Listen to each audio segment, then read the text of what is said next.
Hello दोस्तों, welcome back to my channel. आज आर्थिक व्यवस्था के अंतर्गत हम श्रम विभाजन के बारे में जानेंगे। देखिए, औद्योगिक समाज के कारण ही कहीं ना कहीं ये जो श्रम विभाजन की जो प्रक्रिया है ये प्रारंभ हुई। और समाजशास्त्रीय साहित्य में श्रम विभाजन की अवधारणा का प्रमुख स्थान है। मानव की आवश्यकताओं की पूर्ति के लिए किए गए जाने वाले उत्पादन को, श्रम को अनेक भागों में बांट देने को ही हम श्रम विभाजन कहते हैं। देखिए, समाजशास्त्री दुर्खिम प्रथम समाजशास्त्री थे जिन्होंने श्रम विभाजन के संबंध में समाजशास्त्रीय विचार व्यक्त किए। दुर्खिम और अन्य समाजशास्त्री ने इस बात पर जोर दिया कि श्रम विभाजन केवल एक आर्थिक क्रिया नहीं है बल्कि एक सामाजिक क्रिया है। इसका कारण यह है कि उत्पादन के दौरान व्यक्ति सामाजिक क्रियाओं द्वारा सामाजिक संबंधों में बंध जाते हैं, क्योंकि कहीं न कहीं जब उत्पादन की प्रक्रिया होती है जहाँ पे जिस क्षेत्र में, तो वहाँ पे कई लोग आपस में रहते हैं, मिलते हैं, जुलते हैं, तो एक स्तरीकरण का जो समाज है वहाँ पे प्रारंभ हो जाता है। इसीलिए ये सामाजिक दृष्टि से बहुत ही आवश्यक है। अब हम श्रम विभाजन के अर्थ एवं परिभाषा को समझते हैं। वैसे सीधी सरल अगर भाषा में कहा जाए तो श्रम विभाजन का अर्थ होता है उत्पादन की प्रक्रिया को छोटे छोटे भागों में बांट देना। यानी कोई कार्य है तो उसे छोटे छोटे कई लोगों में बांट देना। जैसे कि अगर किसी साड़ी के हम कंपनी में गए तो वहाँ पे जो धागा की जो बिनोई है, फिर उसे जो काटना होता है, फिर उसके बाद कढ़ाई, बुनाई, कपड़े की रंगाई, छपाई, ये कई कार्य होते थे जब अलग अलग लोगों द्वारा किए जाते हैं, तो ये समझिए श्रम विभाजन हो गया ये। तो अब हम समाजशास्त्रियों द्वारा समझते हैं कि श्रम विभाजन की परिभाषा को। देखिए, जैसे पहले समाजशास्त्री है लमले, इनका मानना है कि श्रम विभाजन को दो वर्गों के अंतर्गत विश्लेषित करना चाहिए। एक और इसका एक सरल रूप है जिसमें एक व्यक्ति उत्पादन के एक विशेष स्तर से संबंधित सभी कार्य को पूरा करते हैं। जैसे कि दर्जी हो गए, बढ़ई हो गए, मोची हो गए। ये क्या करते हैं कि एक अकेले काम करते हैं। दर्जी है तो वो क्या करेगा, पहले डिज़ाइन निकालेगा, फिर कपड़े को उसी हिसाब से काटेगा, काटने के बाद उसी हिसाब से सिलाई करेगा, फिर उसकी जिस हिसाब से परिश्रम रहा होगा उसी हिसाब से उसे तैयार करेगा। मतलब कि ये सब कई कैटेगरियों का काम जब एक व्यक्ति करता है तो इसे सरल रूप कहते हैं। और दूसरे स्वरूप में अधिक जटिल है, जिसके अंतर्गत उत्पादन के एक स्तर से संबंधित कार्य को विभिन्न रूपों में विभाजित किया जाता है। यानी कि किसी एक ही काम को अलग अलग कैटेगरी में बांट दिया जाता है। जैसे कि हम रेल कारखाने के उदाहरण ले सकते हैं। जैसे डिब्बे बनाने वाले अलग हैं, इंजीनियर बनाने वाले अलग हैं, पहिया बनाने वाले अलग हैं, पटरी बनाने वाले अलग हैं। तो ये जो सभी कार्य बांट दिए गए हैं, इस तरह से ये दूसरा स्वरूप है जो कि एक जटिल स्वरूप है। तो इस तरह से लमले जी ने अपने हिसाब से श्रम विभाजन को स्पष्ट किया। अब हम समाजशास्त्री थियोडोरस के अनुसार भी समझ लेते हैं कि श्रम विभाजन की परिभाषा क्या है।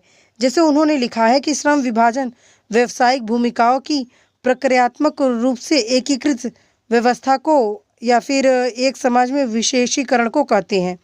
यानी कि उन्होंने ये कहा कि किसी एक ही काम को अलग अलग लोगों में इस तरह से बांट देना कि जिनकी विशेष रूप से वही काम उन्हें ज़्यादा अच्छी तरह से आता है। देखिए, इन सभी परिभाषाओं से ये स्पष्ट होता है कि एक व्यवसाय से संबंधित सभी अलग अलग कामों को या फिर भूमिकाओं को जब एक व्यवस्था के अंतर्गत प्रक्रियात्मक रूप से एकीकृत कर देते हैं या फिर समाज में विभिन्न कार्यों का विशेषीकरण पाया जाता है तो उसे हम श्रम विभाजन कर सकते हैं। अब हम श्रम विभाजन के विभिन्न स्वरूप या फिर आधारों को भी समझते हैं। जैसे कि श्रम विभाजन के अलग अलग स्वरूप या आधार पाए जाते हैं, जिनमें पहला है व्यवसाय पर आधारित श्रम विभाजन, दूसरा है भूमि क्षेत्र पर आधारित श्रम विभाजन, तीसरे में पूर्ण एवं आंशिक क्रियाओं का श्रम विभाजन, चौथे में ऐच्छिक तथा अनैच्छिक श्रम विभाजन, और पाँचवें में है यौन भेद पर आधारित श्रम विभाजन, और छठे में आयु पर आधारित श्रम विभाजन। और पाँचवें पॉइंट में समाजशास्त्री बताते हैं समय, धन एवं साधनों की बचत। देखिए, जब श्रम विभाजन हो जाता है तो कहीं न कहीं समय भी बचता है, धन भी बचता है और साधनों की भी बचत हो जाती है, क्योंकि एक ही कार्य से संबंधित औजार और मशीन एक ही स्थान पर होने से औजार के उठाने व रखने में अधिक समय नहीं लगता है और न ही व्यक्ति को कार्य के लिए एक स्थान से दूसरे स्थान पर जाना होता है। तो इस तरह से समय, धन और साधनों की बचत हो जाती है। छठे पॉइंट में समाजशास्त्री लिखते हैं कि आविष्कारों में वृद्धि। देखिए, श्रम विभाजन के दौरान व्यक्ति एक ही कार्य जब कर रहा है, उस कार्य को शीघ्र संपन्न करने के लिए वो और अच्छी तरह से और ढूंढते हैं कि क्या करूं मैं कि मेरा जो कार्य है और वो अच्छी तरह से हो और जल्दी जल्दी हो, मैं और उत्पादन कर सकूं और आगे काम कर सकूं, या फिर जल्दी काम करके मैं घर जा सकूं। तो इससे क्या होता है, नए नए साधनों और उपकरणों को वो व्यक्ति ढूंढने लगता है, जिससे के फलस्वरूप जो आविष्कार हैं वो होने लगते हैं। क्योंकि कभी कभार जब हम एक ही कार्य को बार बार कर रहे हैं तो उसे और जल्दी ख़त्म करने की जो हमारी जिज्ञासा है वो उठ जाती है, और उस जिज्ञासा के कारण कहीं ना कहीं आविष्कारों में वृद्धि हो जाती है। और सातवें पॉइंट में बताते हैं समाजशास्त्री, विभेदीकरण और स्तरीकरण का आधार। देखिए, सभी समाजों में हमें विभेदीकरण और स्तरीकरण की व्यवस्था देखने को ही मिलती है, क्योंकि विभेदीकरण और स्तरीकरण के कई आधार हैं। उनमें से श्रम विभाजन भी एक प्रमुख आधार है। देखिए, आयु, रंग, लिंग, वंश, गोत्र, धर्म आदि के आधार पर सभी समाजों में विभेदीकरण पाया ही जाता है। ये सभी ऐसे आधार हैं जो व्यक्ति के गुण के स्थान पर उनके जन्म को अधिक महत्व देते हैं। लेकिन वर्तमान समय में युग में जो बदलाव, मतलब इस समय जो बदलाव आया है, कहीं ना कहीं ये गुण पे ज़्यादा आधारित हो गया है। आधुनिक श्रम विभाजन व्यक्ति के गुणों पर ही आधारित है, न कि उसके जन्म के आधार पर जो उसकी जाति वगैरह थी उस पे। तो इससे क्या होता है कि विभेदीकरण और स्तरीकरण का जो आधार है वो बदल गया है। श्रमिकों की मानसिक एवं सांस्कृतिक विकास। देखिए, कहीं न कहीं श्रम विभाजन के कारण ही आधुनिक समय में श्रम विभाजन औद्योगिकरण की एक प्रमुख विशेषता है। औद्योगिकरण में विभिन्न कार्यों की, देखिए 8वें पॉइंट में समाजशास्त्रियों ने लिखा है, श्रमिकों का मानसिक एवं सांस्कृतिक विकास।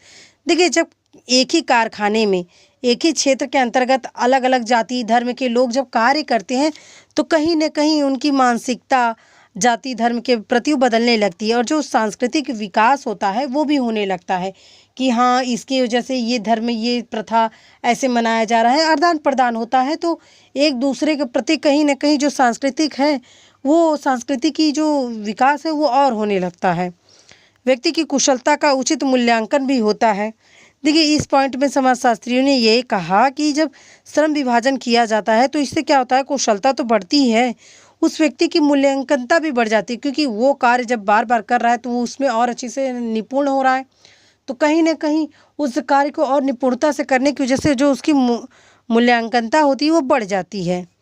सामाजिक एकता भी बढ़ता है। देखिए, कहीं ना कहीं औद्योगिकरण में एक ही स्थान पे अलग अलग जाति धर्म के लोगों का एक साथ कार्य करने से ना समाजीकरण में एकता भी आती है। तो ये सब कहीं ना कहीं एक तरह से श्रम विभाजन की महत्वपूर्ण भूमिकाएं हैं, और इन्हीं के कारण श्रम विभाजन के जो महत्व या प्रकार हैं वो बढ़ते जा रहे हैं।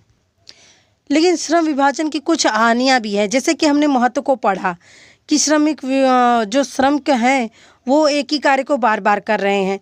तो देखिए, पहले पॉइंट में समाजशास्त्री ने हानि में लिखा है कि श्रमिकों की कुशलता व गतिशीलता में बाधक। क्योंकि कोई कार्य जैसे एक व्यक्ति बार बार उसी को कर रहा है तो इससे कभी कभार क्या होता है कि उसकी कुशलता में भी वो बाधक होता है।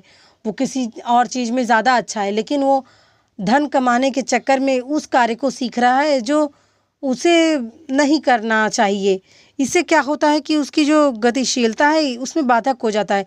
जैसे कोई है किसी और क्षेत्र में वो ज़्यादा अच्छा हो सकता है, लेकिन उस क्षेत्र में वो ना जा पाया और श्रम विभाजन के अंतर्गत वो पूंजी कमाने के चक्कर में किसी कार्य को कर रहा है तो उसी में लगा रह जाता है। इससे क्या होती है कि उसकी जो कुशलता है उसमें, या फिर उसकी जो गतिशीलता है आगे बढ़ने के लिए और भी कुछ करके और आगे बढ़ सकता है, वो कहीं ना कहीं बाधा का काम करती है। क्योंकि एक ही कारखाने में एक ही स्थान पे पूंजी के लालसा में एक ही कार्य बार बार करना, तो इससे उसके विकास में बाधा आती है, वो अलग कार्य को नहीं कर पाता है। और बेरोजगारी। देखिए, आधुनिक श्रम विभाजन में मशीनों का अधिक उपयोग हो रहा है, जिसके कारण कहीं ना कहीं 40-50 व्यक्तियों की ज़रूरत जहाँ होती है वहाँ पे 4-5 व्यक्ति ही कार्य कर रहे हैं। इसलिए कहीं ना कहीं श्रम विभाजन में ये जो गतिशीलता होती है इससे बेकारी भी आती है और गरीबी भी फैलती है। क्योंकि जब औद्योगिकरण है, मशीनीकरण है और एक ही कार्य मतलब एक व्यक्ति एक कार्य को बार बार कर रहा है, उस मशीनों द्वारा वो निपुण हो जा रहा है, तो उस कार्य को वो करता ही जाएगा। वो जब तक भाई उसकी आयु है वो कार्य करेगा, तो इससे क्या होगा, बाकी और किसी को वो कार्य करने का मौका नहीं मिलेगा, तो इससे बेरोजगारी बढ़ने लगती है। तीसरे पॉइंट में कार्य की निरंतरता को बताया है। देखिए निरस्ता का